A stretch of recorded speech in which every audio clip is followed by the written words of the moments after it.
Doctor Baba Saheb Ambedkar द्वारा लिखित riddles in Hinduism नामक ग्रंथ का यह हिंदी में ध्वनि रूपांतरण है। सर्वप्रथम इस ग्रंथ की प्रस्तावना को सुनिए, जो स्वयं बाबा साहब ने लिखी है। प्रस्तावना। यह ग्रंथ ब्राह्मणों द्वारा प्रतिपादित धार्मिक आस्थाओं का पर्दाफाश करती है। यह उन सामान्य हिंदू जनों के लिए है, जिन्हें यह जानना अत्यंत आवश्यक है कि ब्राह्मणों ने उन्हें किस दलदल में फंसा दिया है, तथा उन्हें तर्कसंगत विचारशील मार्ग पर आरूढ़ कराना ही इस ग्रंथ का मुख्य उद्देश्य है। ब्राह्मणों ने यह थोथा प्रचार किया है कि हिंदू सभ्यता सनातन है, अर्थात अपरिवर्तनीय है। बहुत से यूरोपियन विद्वानों ने भी यही राग अलापा है, जिनका कहना है कि हिंदू सभ्यता अडिग और अटल है। इस पुस्तक में मैंने यही बताने की चेष्टा की है कि उनकी यह धारणा बिल्कुल भी तथ्यपरक नहीं है, बल्कि हिंदू सभ्यता समय समय पर बदलती रही है, तथा अक्सर इसमें भारी बुनियादी परिवर्तन भी हुए हैं। इस संबंध में हिंसा से अहिंसा की पहेली और फिर अहिंसा से हिंसा की ओर वापसी की पहेली, इन दो पहेलियों की तुलना करें। मैं लोगों को यह एहसास कराना चाहता हूँ कि हिंदू धर्म सनातन नहीं है। पुस्तक का दूसरा उद्देश्य हिंदुओं का ध्यान इस ओर आकृष्ट करना है कि ब्राह्मणों ने क्या क्या हथकंडे अपनाए हैं, और इस बात का उन्हें ज्ञान कराना है कि कैसे ब्राह्मणों ने उन्हें ठगा है और पथभ्रष्ट कर दिया है। पुस्तक को पढ़ने से यह पता चलेगा कि कैसे ब्राह्मणों की आस्थाएं समय समय पर बदलती रही और नए नए रूप धारण करती रही है। एक समय ऐसा भी था जब ब्राह्मण वैदिक देवताओं की पूजा करते थे, फिर एक समय ऐसा भी आया कि उन्होंने वैदिक देवताओं का त्याग कर दिया और अवैदिक देवताओं को नमन करने लगे। कोई उनसे पूछे कि वेदों में उल्लेखित देवता इंद्र कहा गया, वरुण कहा गया, ब्रह्मा कहा गया और मित्र कहा है। वे सभी देवता एकदम से लुप्त हो गए। और ऐसा क्यों हुआ? यह इसलिए हुआ कि इंद्र, वरुण और ब्रह्मा की पूजा करना अब ब्राह्मणों के लिए लाभप्रद नहीं रहा। बात यहीं तक नहीं है कि ब्राह्मणों ने वैदिक देवताओं को पूरी तरह से छोड़ दिया, बल्कि ऐसे उदाहरण भी हैं कि वे मुस्लिम पीरों के भी मुरीद बन गए और उन्हें पूजने लगे। इस संबंध में एक ज्वलंत उदाहरण यह है कि बंबई के पास कल्याण में पहाड़ी की चोटी पर मलंग शाह नामक एक पीर बाबा की मशहूर दरगाह है। यह बहुत ही प्रसिद्ध दरगाह है। हर साल वहां उरूस लगता है और चढ़ावा चढ़ाया जाता है। दरगाह का मौलवी एक ब्राह्मण है, जो मुसलमान पीरों जैसी पोशाक पहने मजार के पास बैठा रहता है, और जो भी चढ़ावा आता है उसे बटोर लेता है। धर्म रहे या ना रहे, ब्राह्मण को सिर्फ और सिर्फ दक्षिणा से मतलब है। दरअसल ब्राह्मणों ने धर्म को व्यापार तथा कमाई का साधन बनाया है। जरा ब्राह्मणों की इस श्रद्धाहीनता की तुलना यहूदियों की उनके देवताओं के प्रति अटूट श्रद्धा से करें, जब विजेता नबूकदनेस्सर ने यहूदियों को अपना धर्म त्याग कर उसका धर्म अपनाने को मजबूर किया था। राजा नबूकदनेस्सर ने एक सोने की मूर्ति बनवाई, जिसकी ऊंचाई 60 हाथ और चौड़ाई 6 हाथ की थी। उसने उस सोने की मूर्ति को बेबीलोन प्रांत के दुरा नामक मैदान में स्थापित किया। तब राजा नबूकदनेस्सर ने राजकुमारों, न्यायाधीशों, कोषाधिपतियों, अमात्यों और प्रांतों के शासकों आदि सभी को आदेश देकर बुलाया कि उसके द्वारा स्थापित मूर्ति के प्रति समर्पण के समय सभी उपस्थित हों।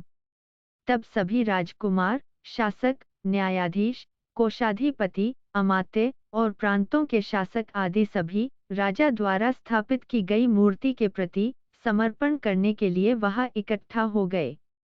तब संदेश वाहक ने ढिंढोरा पीटकर ऊंचे स्वर में कहा, हे देश देश और जाति जाति के लोगों और भिन्न भिन्न भाषा बोलने वालों, तुम्हारे लिए यह आदेश है कि जिस समय तुम नगाड़े, बांसुरी, वीणा, सारंगी, सितार और शहनाई आदि सब प्रकार के वाद्यों का घोष सुनो, तो तुम उसी समय नीचे झुककर नबूकदनेस्सर द्वारा स्थापित इस स्वर्ण मूर्ति को साष्टांग दंडवत प्रणाम करके इसकी पूजा करो।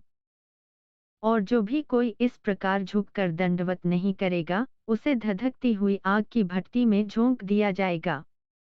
इस कारण से उस समय ज्यों ही सब जाति के लोगों को नगाड़े, बांसुरी, वीणा, सारंगी, सितार और शहनाई आदि सब प्रकार के वाद्यों का घोष सुनाई पड़ा, त्यों ही देश देश और जाति जाति के सभी लोगों ने और भिन्न भिन्न भाषा बोलने वालों ने झुककर उस सोने की मूरत को, जिसे नबूकदनेस्सर राजा ने स्थापित किया था, साष्टांग दंडवत किया। तभी छालडिया के कुछ निवासी वहां आए और उन्होंने यहूदियों पर आरोप लगाया। उन्होंने राजा नबूकदनेस्सर से कहा, हे राजा, तू चिरंजीवी रहे। हे राजा, तेरा यह आदेश है कि जब कोई व्यक्ति नगाड़े, बांसुरी, वीणा, सारंगी, सितार और शहनाई आदि सब प्रकार के वाद्यों के घोष को सुने, तो उसी समय देश देश और जाति जाति के लोग और भिन्न भिन्न भाषा बोलने वाले सभी लोग झुककर उस सोने की मूरत को, जिसे नबूकदनेस्सर राजा के द्वारा स्थापित किया गया है, झुककर साष्टांग दंडवत करे। और जो कोई व्यक्ति इस प्रकार से पूजा के आदेश का पालन नहीं करेंगे, तो उन्हें धधकती आग की भट्टी में झोंक दिया जाएगा। किंतु हे राजा, कुछ ऐसे यहूदी हैं, जो राजा के आदेश से बेबीलोन प्रांत का प्रशासनिक कार्य करते हैं। उनमें शद्रक, मेशक, अबेदनगो नामक लोग तेरे आदेश का पालन नहीं करते, ये तेरे देवता को आदर नहीं देते, अर्चना भी नहीं करते और तेरे द्वारा स्थापित मूर्ति की पूजा भी नहीं करते। तब राजा नबूकदनेस्सर ने कुपित होकर आदेश दिया कि शद्रक, मेशक और अबेदनगो को पेश किया जाए। तब वे राजा के सामने लाए गए। नबूकदनेस्सर ने उनसे पूछा, हे शद्रक, मेशक, अबेदनगो, क्या यह सच है कि तुम मेरे देवता को दंडवत नमन नहीं करते, उस स्वर्ण मूर्ति की पूजा नहीं करते, जो मैंने स्थापित की है? अब तुम तैयार रहो। जब तुम्हें नगाड़े, बांसुरी, वीणा, सारंगी, सितार और शहनाई आदि सब प्रकार के वाद्यों के घोष सुनाई पड़े, तो तुम तुरंत झुककर उस मूर्ति की पूजा करो, जिसे मैंने स्थापित किया है। और अगर तुम पूजा नहीं करोगे, तो तुम्हें तुरंत धधकती आग की भट्टी में झोंक दिया जाएगा। फिर ऐसा कौन सा देवता है, जो मेरे हाथों से तुम्हारी रक्षा कर सकेगा? तब शद्रक, मेशक और अबेदनगो ने राजा से कहा, हे नबूकदनेस्सर, इस विषय में हम तेरे आदेश की परवाह नहीं करते।